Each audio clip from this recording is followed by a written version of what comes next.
Hello, my name is Ramdas, and I would like to introduce you to a very special friend of mine named Emmanuel. The quality of Emmanuel is that he has a certain courtliness, a certain charm, a certain warmth, and a certain humor that has made me treasure him as a friend. The interesting thing about Emmanuel, as one of my friends, is that he doesn't have a body in the conventional sense that you and I think of as embodied beings. Emmanuel speaks to us through a woman named Pat Rodegast. And what you're going to see today are a series of sessions in which Pat reports to us what Emmanuel is saying. You will see, as I saw, that Pat is in no way possessed by Emmanuel. In fact, she seems more like an intimate friend of his. But as a psychologist, of course, I have to ask myself the question, is Emmanuel really another being, or is it another part, perhaps a deeper, unconscious part of Pat's personality, and that this is really an inner dialogue of Pat with another part of herself? And I've decided, finally, that it really doesn't matter, because the truth and the intuitive validity of what Emmanuel says is, in the last analysis, what really matters. And whether that information is coming from a deeper part of Pat, or from another being, or from the highest one that lies behind all forms, doesn't matter as long as it helps guide us home. Emmanuel says to us, whether or not we should trust what he says, finally, the final arbiter must be our own intuitive heart.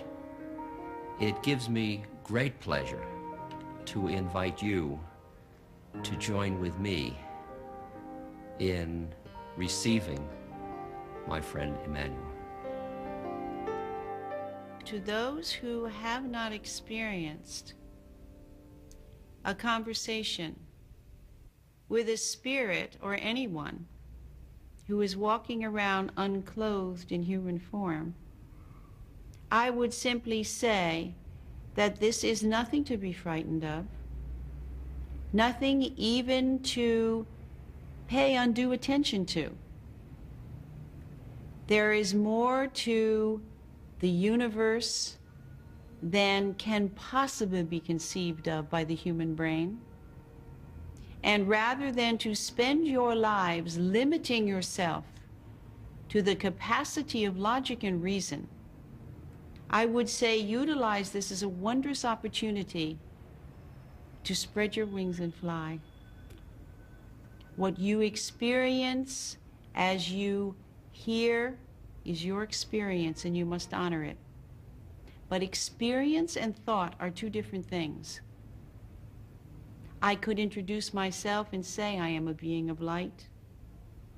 I have walked the earth before as you have. I am no longer required by the willingness of my soul to move into human form, that I know now perfect love, and that I reach to you in the name of that perfect love. I could say that. But unless you are willing to step beyond the confines of your intellect, you will not hear it. And so I say to you, rather than to attempt to understand who I am, allow whatever experience comes to you to be honored. And if the experience will say, I do not believe in spirit, all well and good. Regardless of what it is you believe is speaking, allow yourself to hear what is said.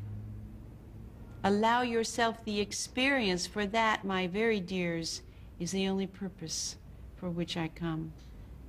I do not come to represent myself.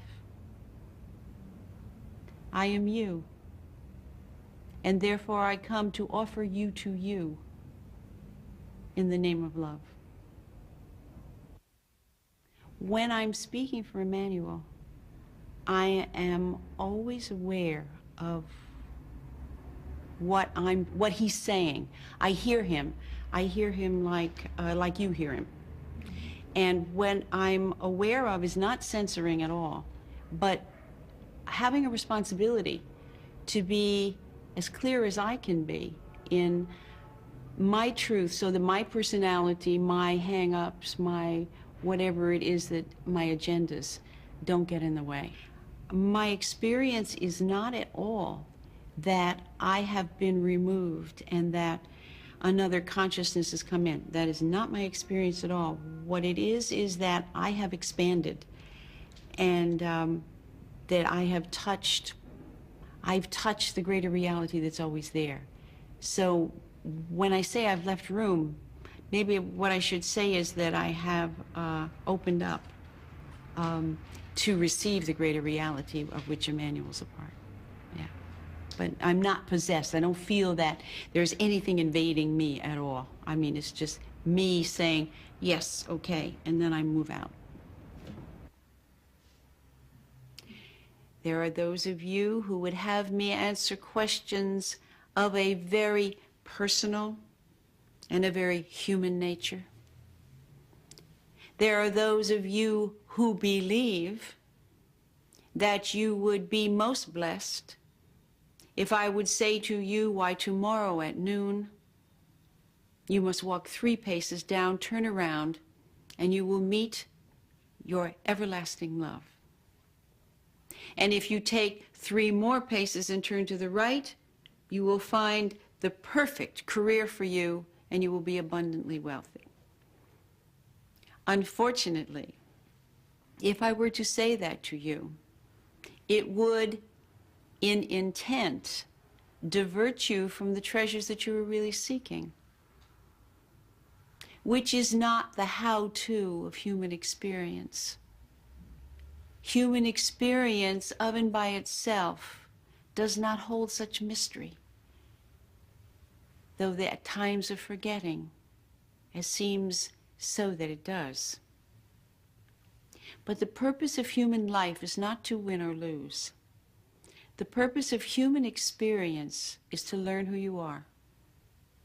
Each circumstance in your life, in your world, has been created by you, to offer you, the human being, and you, the soul within that body, the opportunity to look around and say, what is this about?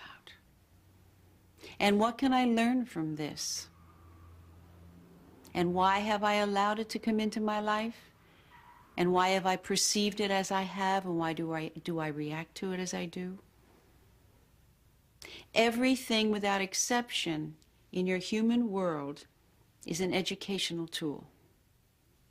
And fear, the tyrant, the proclaimed master of the planet, now there is a professor. For fear says to every iota of love as it begins to remember itself, how dare you? I will give you logic, reason, why at this very moment, if you allow yourself to be, you stand on the brink of destruction. And so, in human terms and through the human vocabulary of various religions, there became a personification of this tyrant, and it's been called the devil, Satan, being of darkness, prince of night. All it is fear. Fear given shape and form like every other concept in your human world, while you yourselves, in your individuality, in your personalities, are simply your own idea given form. Why, if you would allow yourselves to step outside of fear just for a moment, your life would appear to you as it truly is, a wondrous adventure, excitement, delight, creation. But because fear is the shroud within which you wrap yourselves, and your entire society approves of that. For instance, Nothing is too bad to be true, and most things are too good to be true. Or so it is said. So the viewpoint you see is that darkness, badness, disappointment, illness are the norms of a human experience. And the abundance, the dance, the delight is something aberrant at best, an illusion most of the time. Why, when you were small children, I dare say as there is not one of you who was not at some time when you were in your child's freedom and delight chided for being too noisy, too inappropriate, too foolish, too whatever it was that the vocabulary in your family utilized to express their fear of your delight. And am I saying that your parents were monsters? Of course not. But they were and are imperfect human beings. And they did and do walk with their own fear. And nothing frightens fear so much than to perceive a human being without any. For fear then is thrown a challenge that it is not used to. For the world honors fear. So what is the task for all of you? To recognize that at every given moment of your life, you have not only the right, the authority, but the responsibility, and I say that word lovingly, to perceive where there is fear and where there is love, and to choose love. You have holy work to do, all of you. But it involves not one other person. Initially, it involves yourself. Until you can know your own holiness, you cannot honor another. Until you can love yourself, you cannot love another. What is the indicator that you are truly in love with who you are? Is that you are allowing your life to be what you want it to be. Allowing, not forcing, allowing. That is all that is necessary. The moment that you recognize that you are worthy of the Garden of Eden, it will be there. And you are worthy, and so is everyone else. But that is not your concern. You cannot push people into the Garden of Eden from the outside. You can only, from the inside, open the gate and invite them.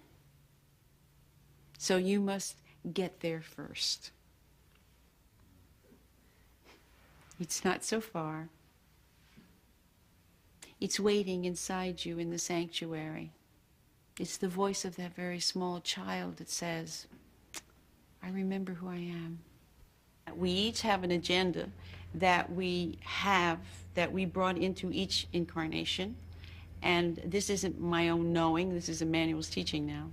I don't know that, but I feel that it's true within me. And that what we're responsible for then is to find where our own negativity is, where our own no to life is, where our own fear is. Emmanuel says we have two choices, love or fear. And where in our life we're not choosing love, but where we're choosing fear. And what subtle is, and what requires vigilance is, that fear walks around looking like love. A lot of times, that we do things and we don't know our motivation. We don't know our motivation. We just assume, because we want to assume, that it's loving, and it's not. And so that's where our responsibility as human beings is to go underneath the surface, underneath the obvious. And where we find the anger, where we find the fear, then not to stamp on it, but to embrace it and say yes to it, like Emmanuel says, and to bring it out and to see what it's saying and to transform it. Emmanuel has said that the only reason we're here is to learn to love ourselves. And the only way to love yourself is to find out all that's inside of you and embrace it. Not permit it, but embrace it. It's a whole different thing. Before we begin, I want to remind you that there is nothing in your human world that requires such sobriety. Your entire world, and I say this most gently, is not to be taken so seriously. Though the world may appear to be heartrending and at times filled with suffering, and I do not mock your human condition, yet I can no longer stand in it. And I want to offer you this recognition that however it is you perceive your life to be, whatever your human experience consists of, know without a shadow of a doubt that beyond this entire experience there is love, there is rest, there is infinite safety, and there are all those whom you believed you would never see again. That your world is safe because it is illusion. That you do not begin and end with birth and death. This is merely an experience, an episode, if you will, in the soul's process. And there is nothing to be tense about, nothing to be concerned about. I urge you to deeply enjoy whatever it is you are experiencing in your lives. And I do not say that one must then dismiss difficulty, for difficulty is a teaching. But to know that difficulty is a teaching will allow you the freedom to be joyous. Very well, with your permission, we will begin the questioning. Could you please give me some guidance on how to stay more in the now? My mind wanders a lot, and I've worked on this a long time. And also how to bring much more joy and lightheartedness into my daily life. He's saying, my very dear, it's one and the same question. For living in the now guarantees joy and happiness. There, you never thought you'd hear me say a thing like that. I generally speak in such a morphism that I dare say you all become quite impatient at times. To remain in the now is to believe that you are absolutely safe.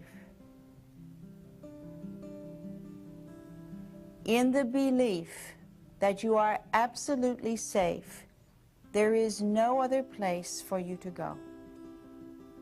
There is no need to recall history. There is no need to project into the future. I offer this as an exercise at this moment. Again, for all of you, of course. Close your eyes and go within.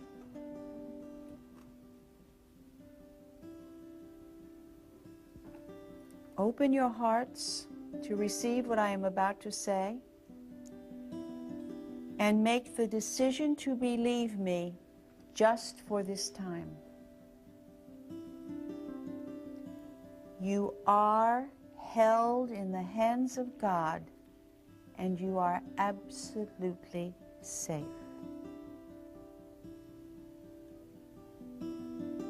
As you absorb that truth, your mind quiets, and there is nothing but this moment. And then as your mind begins to move again, the moment is gone. Now, I do not mean that in the now you do not think. Of course you do. But you think from the now. You do not think into distraction for fear takes you away into other times and other places. Fear will not let you rest. Fear will not let you stay in the now. It cannot, you see. Its very life depends upon that. For the moment that fear allows you to experience the moment of now, fear has no more reality, and it must die. And because, and I move a bit away from your question, but I believe it is necessary, because the child within each one of you was taught that fear is what kept you safe, then there is fear of releasing fear. And so the decision must be made clearly, minute by minute, until it becomes your natural state. And that is to say, when your mind is distracted, I know I am absolutely safe. And the mind will say, no, you're not, no, you're not, no, you're not. And you will say again, I know. I may not think, but I know that I am absolutely safe. Use that as a mantra over and over, even when you are in moments of distress and your mind is racing and your world is demanding of you that you direct your attention to what seems to be a crisis or an emergency. If you will remain as well with that mantra, you will eventually know how to be in the now and how also to be in your world. And you will be joyous. I'd like to ask a question, Emmanuel, for someone else. I want so much to be more loving, yet I can't seem to will it to be so. I want to not have all of the anger, nasty thoughts that pass through my mind, yet I can't seem to will it to be so. What shall I do?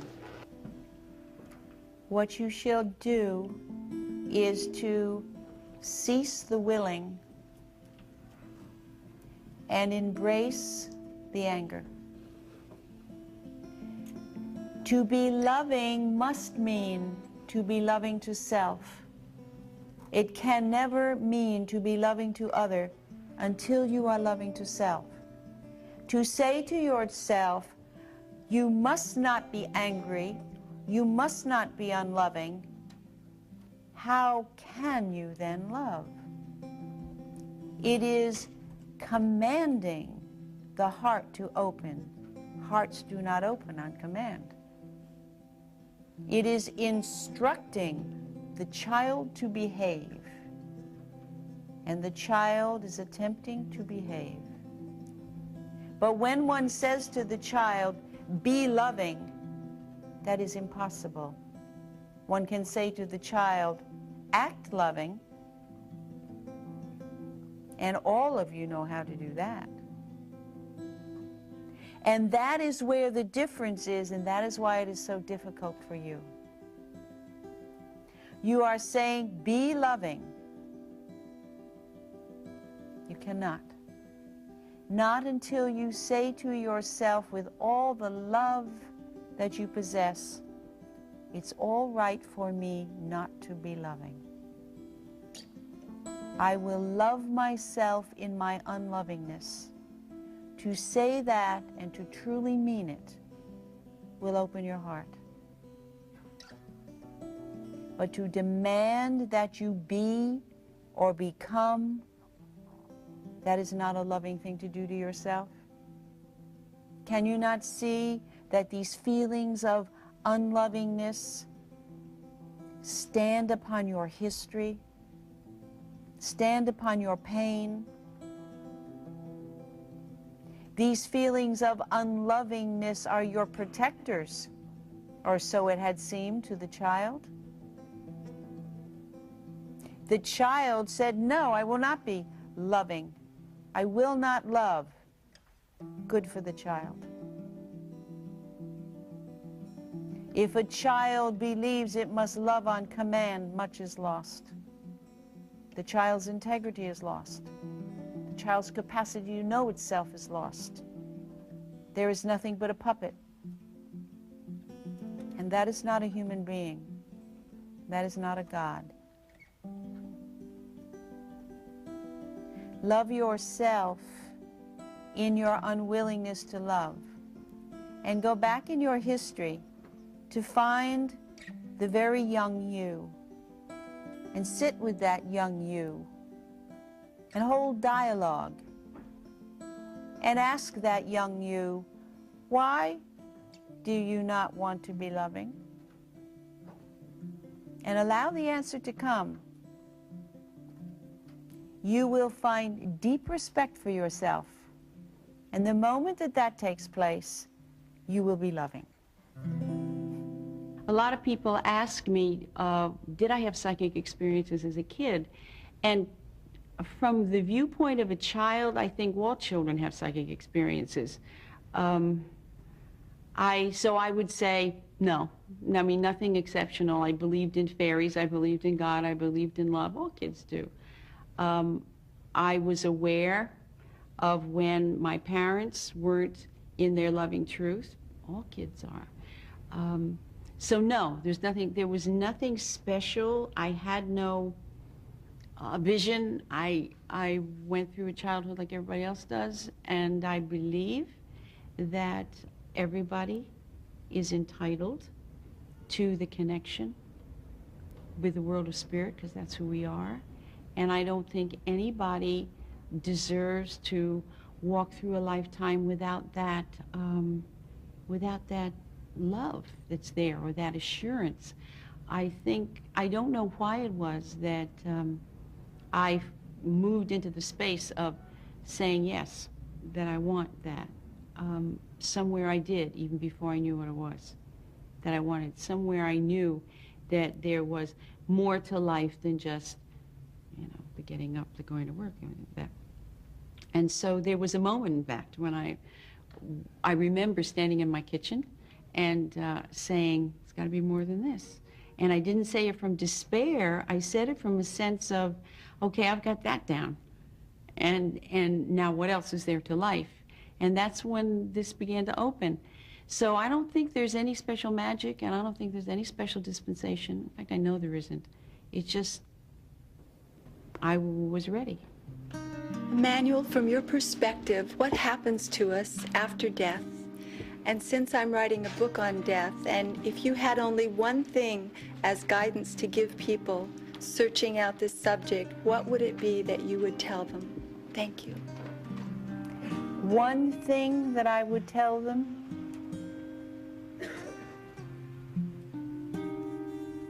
that there is no such thing. Does that cancel out your book?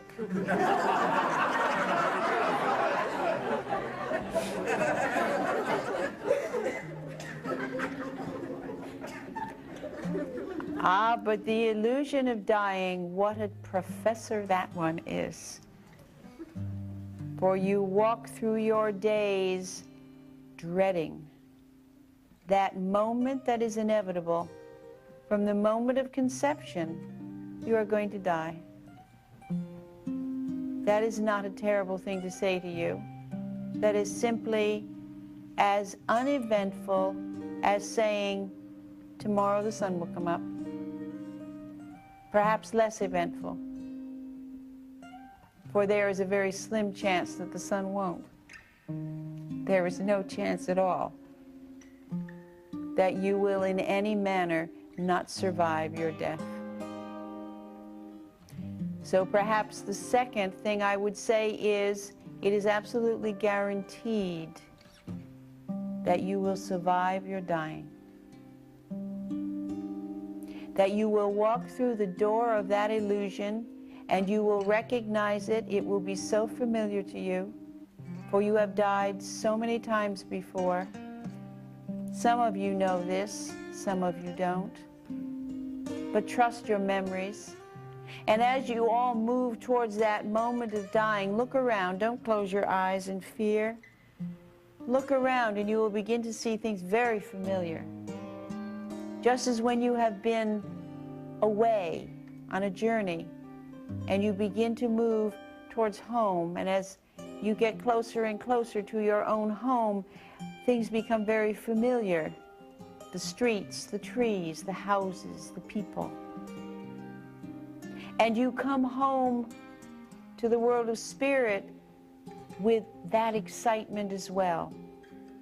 For it's first the relief that, yes, finally I have decided I'm going to die. I have accepted this. I am not going to fight death any longer. I have been fighting it all my life. And now I'm going to say yes, the final yes. Yes, I'm going to die. The moment that you do that, the moment that you truly love yourself enough to say, it's all right. It's all right, I'm going to let myself die. I will love myself anyway.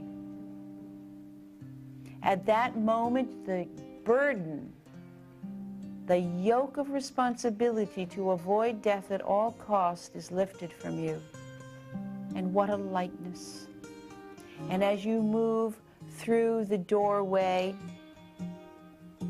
as you expand beyond your body, is what it really is. You will touch such familiar love. So many people will come to greet you, not just those you have lost, as you say, in this particular lifetime, but you have had many lifetimes. Have you any idea how many people you have loved and who have loved you? Countless. And they are all dear and they are all remembered to you, whether they have reincarnated and are walking with you now. In your human world, the greater portion of them, remember, abides in the oneness. Knowing what death is, I can't imagine why you all not running to it now. Except that you know and you have faith that the work that you have come to do is valuable, and therefore you remain. And that, my dears, is the truth. If the soul did not believe in the commitment that brought it back to this planet, who would remain? Beautiful as your planet is, it is, you must admit, a very demanding schoolroom. Okay. Good evening, Emmanuel. I'd like to know if there are any limits to your knowledge. That is, what sort of questions can you not answer? And also, do you yourself have a spirit guide or a mentor or a teacher? He said, very interesting question. I believe I have not been asked that before. Therefore, I must respond, is there any question that I do not have the answer to? My answer to that must be, I don't know.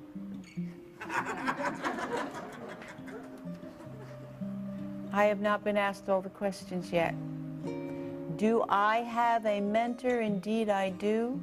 And it is the same mentor that you have. It is myself. And as I move into the greater expansion of my own being, I recognize my vastness, my holiness, my divinity, my loving. And yet, even in the complete remembering of the oneness in which I now choose to abide, I cannot remain still, for I am creation and you are creation, and we must move and create, for that is our nature. So there is never a time when you in your consciousness or I in mine will sit and say, there, now, we have done of it. For always and ever, life, consciousness, love continues. As I understand it, this receiving guidance from the world of spirit's a two-way street. that we can sit and be given wonderful, wonderful insight and be bathed in that wonderful love which happens when Emmanuel's around. And I'm sure other spirits too, though I haven't experienced that. But then what happens is we're required to take what we're given and to put it through our own filter system to see what is right for us at that moment and what isn't, to set it aside. We're not required to obey. I think that's real important. We are being taught. We are not puppets. We're not being dictated to. But we are being given information. We are being given loving wisdom. And what we do with it is our responsibility. So when people would come to Emmanuel for readings, there would be absolutely no prediction. There would be no how-tos beyond certain suggestions that they certainly had within themselves to begin with. Emmanuel says he stirs the embers of our own remembering. And that's all anybody can do. Nobody can give us what we're not. Nobody can tell us to do what isn't organically right for us in the name of truth. I mean, people do, but not in the name of loving truth.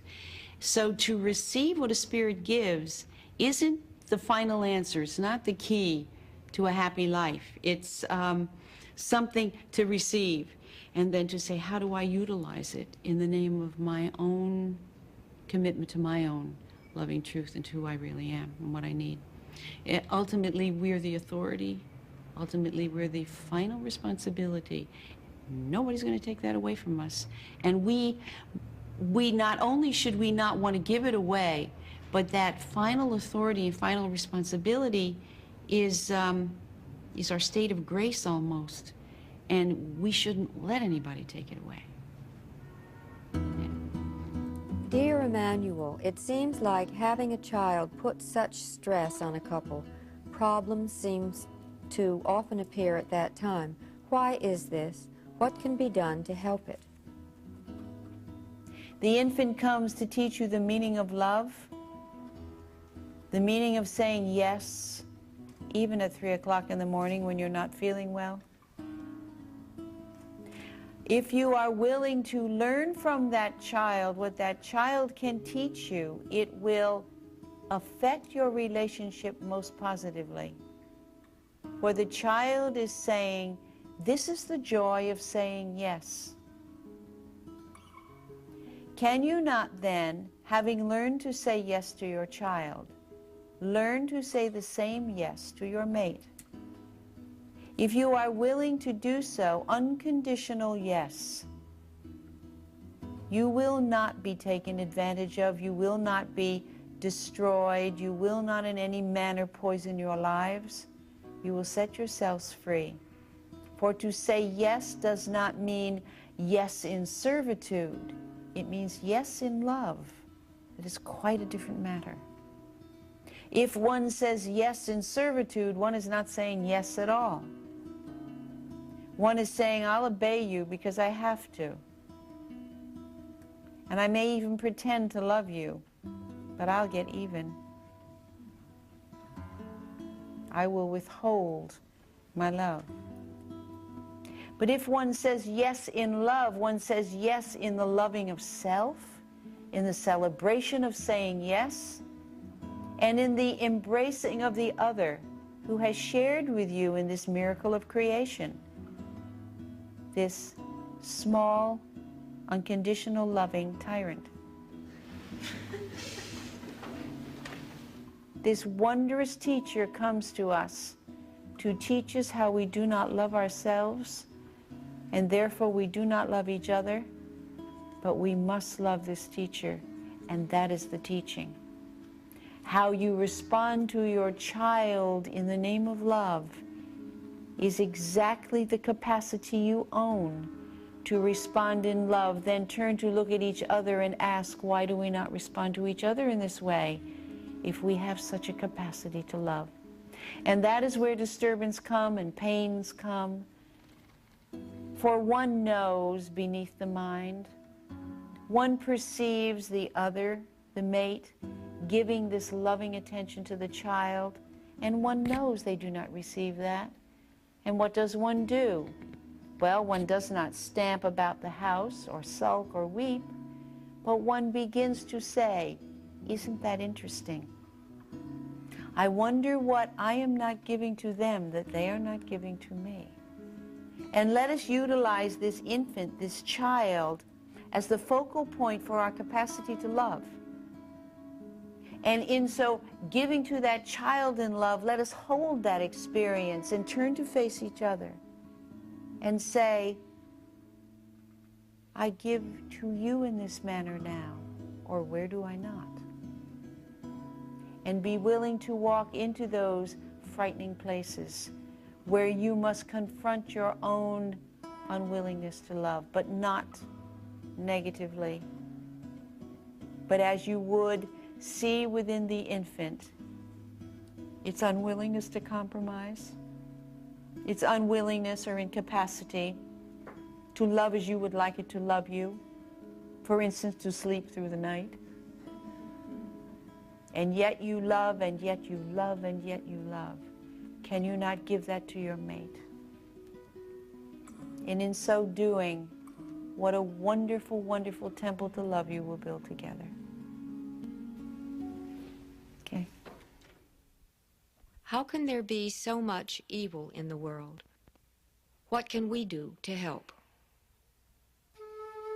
You can primarily begin by offering yourself another word, another definition. For when one says evil, immediately, whatever it is you are addressing is cast outside your heart. Outside your heart, nothing can be done. So bring this consciousness back and let us rename it more accurately. Why is there so much forgetting in the world? Why is there so much blindness and deafness, so much heartache, so much unexpressed and unfulfilled longing? Why is there so much fear? Verbalized that way, the answer is clearer, is it not? To love, to love, to love. And when someone says evil, I urge you not to close your heart in terror.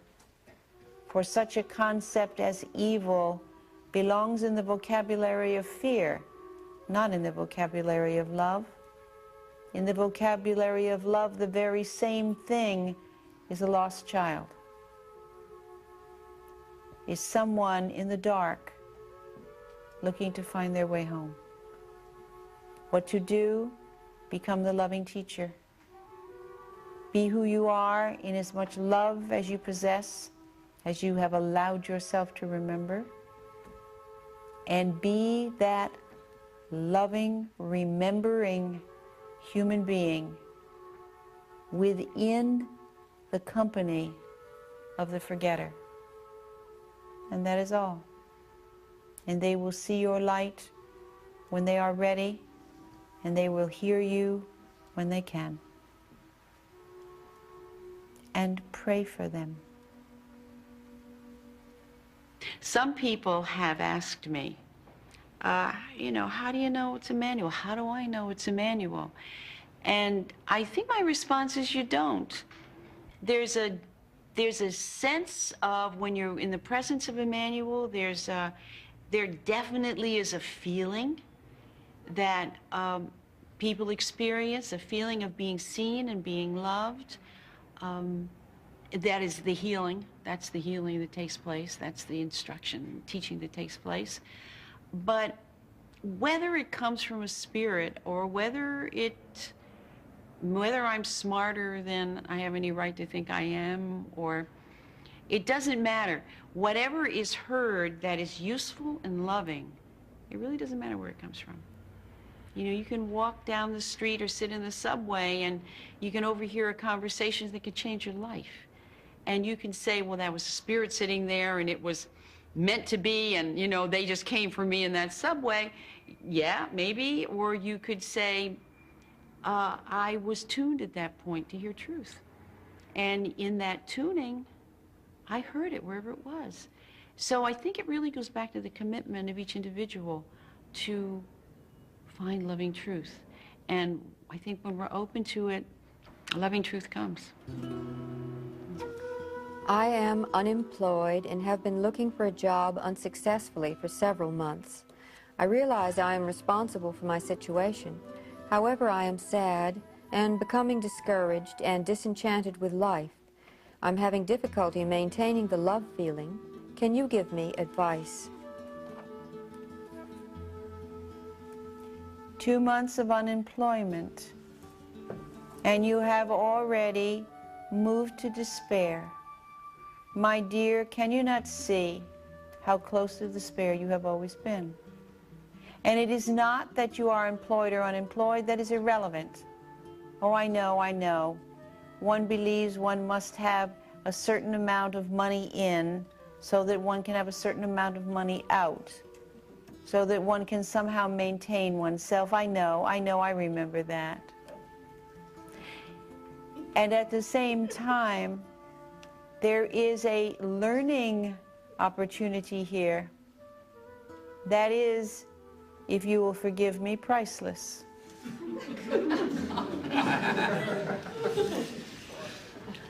And that was terrible.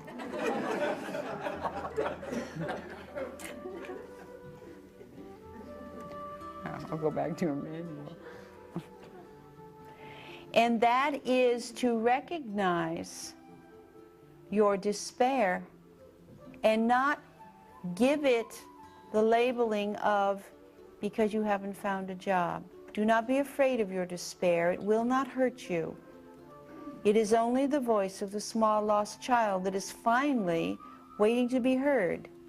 So do not run from it. Take this honored time when you are not occupied to sit with yourself in beauty and in love and offer the despair within you the gentle, understanding ear that it never had when you were young. This is very important. Allow it to take place. What do I do with the yearning to be done with this life and back in the loving place we come from? Why, you walk with it, you live with it, you sleep with it, you eat with it, and you ask yourself 1,000 times a day, what's so terrible about this that I want to be done with it? And when you find something that seems to stand before you clearly and say, well, I'm the reason, I'm terrible, this is why you want to go home, you have found your teacher for that day. For you will not leave this schoolroom until you love it. And you will not love it until you love yourself.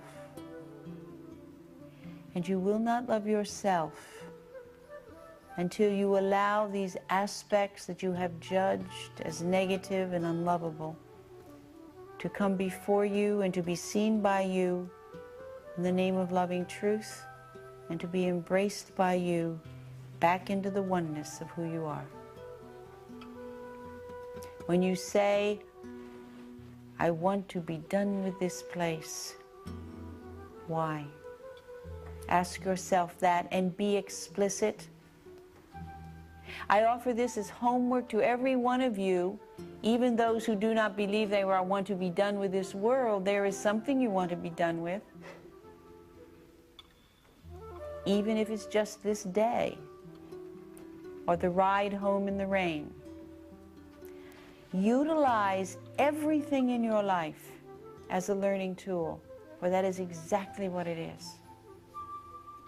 Never, never be content with the intellect's response, for the intellect is so quick to file and to label.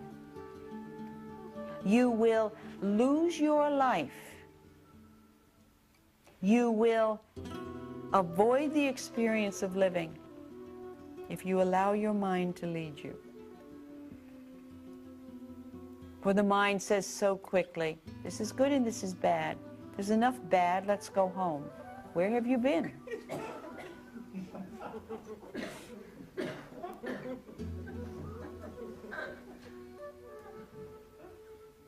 Begin to look at what is undesirable. Now, mind you, please do not mishear me. I am not saying, even though you don't want to, you must love everything. Heavens no. But allow yourself to understand why you do not love it at a deep feeling level, and then give yourself loving permission not to love it. All of your unlovingness is because you have said no to yourself in some manner. All your pain in your life is because you have not allowed yourself to be who you are. You have been taught this, but you are all now old enough, mature enough to begin to challenge what you were given as the guidelines for human living. Begin to question. Do not take for granted or accept anything that is not love. One thing a day, dear ones, that you do not love, bring it into your attention and lovingly examine it. Be aware of yourself as you pursue this wisdom and say yes to yourself every inch of the way.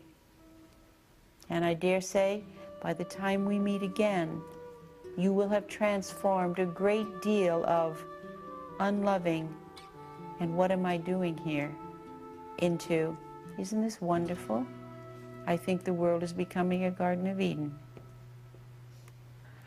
Something delightful happened about 6 months ago. I don't know what Emmanuel has in mind when I do a workshop. I am at this point now where I am not even able to get a hint of what the theme is going to be or the subject matter and how it's going to be given. And at one workshop, he said, it was Saturday evening and everyone was tired and they'd worked very hard all day.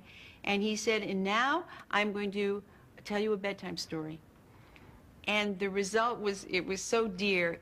All these adults who had been working deeply on their issues suddenly became children. And they said, oh, good. And they all lay down on the floor. And Emmanuel began. And his telling of the story felt to me like a healing of the wounds of separation between the child and the adult. That the bedtime story is a story of comfort to the child and of teaching to the adult and of healing to everybody.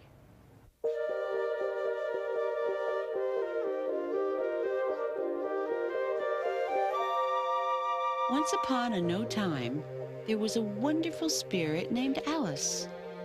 Now you beings who have decided in this lifetime to represent your masculine aspect, do not feel slighted. You too were Alice. What's in a name? In this realm where Alice lived, there was no room for fear, no need for pretense, no requirement for definition beyond the delight of the moment. In the Bible, it's called the Garden of Eden. To we in spirit, it's called home. To you, within your human consciousness, it's called, oh, that's ridiculous.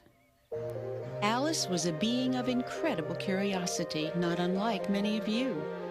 And through the millennia of exploration moving from now to now, there awakened a curiosity to explore what now was beyond itself. And so plans were made and advice was both given and received, and there were many farewell parties and much good wishes. And finally the moment came when Alice was to embark upon her adventure of discovery. Now remember, this is a bedtime story. And of course, there is a part of Alice that never left home, that recognized that oneness was really all there was. Alice put on her pair of wings made especially for adventure, and she soared through the heavens until she came to an opening that quite puzzled her. For there, it seemed, the world of familiarity ended, and right before her was a vast opening through which, for a moment, she hesitated to go. For she thought that if she were to move into that other land, she might not remember how to return home. Alice turned back for a last look homeward, and then she leapt with the greatest enthusiasm into the vast unknown. As she drifted through the velvet sky, she said right out loud in the middle of the universe, "Once upon a time." Time? What a wonderful idea. If there is time, there must be a place where I can experience it. For time and place go together, of course. And as she continued to drift, listening to the song of each star, wondering what it was like on that planet or this one, she came upon a very soft and gentle breeze that seemed to pick her up and carry her in the tenderest of care to a place where there was a very shining and beautiful circle of light. This circle of light began to pulsate towards her. She watched with extreme interest as the light seemed to reach out and fade back, and reach out and fade back. And Alice, having been attuned to listening very carefully to the song of flowers and to the melody of rainbows, could hear a faint voice coming from this planet. And as she moved closer and closer to it, she began to hear sounds quite unfamiliar. Sounds of egos clamoring for attention, and a sound which quite confused and upset her, the sound of weeping. She said, "I don't remember that. What does that mean, that strange melody?" When Alice got close enough to see where all these unfamiliar sounds were coming from, she saw beings that were just like herself, except that they were all wearing rather dense and heavy costumes and were apparently unable to see anything of light or matter, because when she waved, no one waved back. So she decided that she would put aside her wings for a little while and take on a costume herself to join the others. So Alice chose 2 people to be born to, since this was the way to get into a costume. As Alice stood at the doorway of her birth, she saw lots of other spirits waiting for costumes too. She was most surprised and excited to see that the part of herself that she had left at home had come to visit her. And that part said to Alice, "We in the oneness who love you will remember you. We will never leave you. You will not remember us, except in the depths of your being. And oh yes, your wings never rust. They will always fit you regardless of how big you think you've grown." So Alice took off her wings, and with great courage, she was born. The first thing Alice did was to look for pockets in her costume where she could stuff the memory of home. And because her costume seemed to have no pockets at all, she thought, "Very well, then I will tuck it in my heart." And so saying, she turned her attentions to the adventure of the moment. Now, it was not carelessness that caused Alice to forget, nor was it a lack of loving. It was simply that time and space had taken on a new dimension, as it always does when one comes from the remembering and suddenly finds oneself in limited clothing. And so it isn't surprising that she soon found herself not remembering who she was, and looking into the eyes of other people and not being able to see beyond their costumes. Sadly, the more Alice forgot, the more room there was for fear to come in. Alice tried to get away from fear by always being loving and kind to others. But it was of no avail. Fear would not leave her alone. And Alice said, "Whenever I feel afraid, I feel as though I've forgotten something. I'm not quite sure what it is, but I just feel as though something very precious, very sweet and dear has gone from my memory." And just then, Alice heard a whisper, and the curtains blew gently open, and in came an angel of light, the part of Alice that had never left home. Alice recognized her right away and said to her, "I will prove to you that having left the oneness, I have grown. I have accomplished. I'm ready to come home now." And the response was the tenderest of questions. "Alice, will you let us love you?" That is the question that you have traveled through eons to hear and to respond to, only to be reminded, "Dear Alice, that I know who you are, and all I have ever wanted from you is permission to love you, That is the question that is always being asked of you by love wherever it is found, by the kiss of a warm puppy, by the blooming of a flower. And so there was a wonderful magic moment when Alice said, "Yes, I will let you love me. I will put myself clearly on the altar of faith, and I will say to you, and to you, and to the light and the oneness of all, yes, yes, I will." And so saying, the two became one again, and she put on her wings and went home. There have been times when since all this began, where I have felt so grateful and so filled when I can step out of just the experiencing of it, where it becomes what I do today, you know, and take an overview. It's astounding. And one of those times I was being open and grateful and full, and I said to the world of spirit, I said, "What do you want me to do? I mean, why is all this here? What do you want me to do?" And I heard Emmanuel clearly say, "You are to teach the gospel of unknowing, the walk of faith." And at that point, I wasn't quite sure what that meant. But now I think that what I am doing in my life is living the gospel of unknowing and walking the walk of faith. And this not knowing where I'm going to live, not knowing what Emmanuel's going to say in a workshop, not knowing anything, and being willing just to die into the next moment of my human experience has become for me my ultimate aim. Because when I am in this moment, when I am in the now, I am full, I am safe, I'm joyous, there's nothing I want. Everything is there.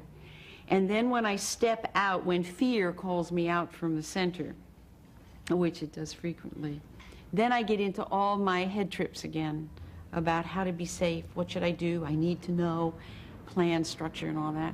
But when I'm in the now, I absolutely know this is the only place I'm alive. It's the only place I'm real. So my task in this life is to walk the walk of faith.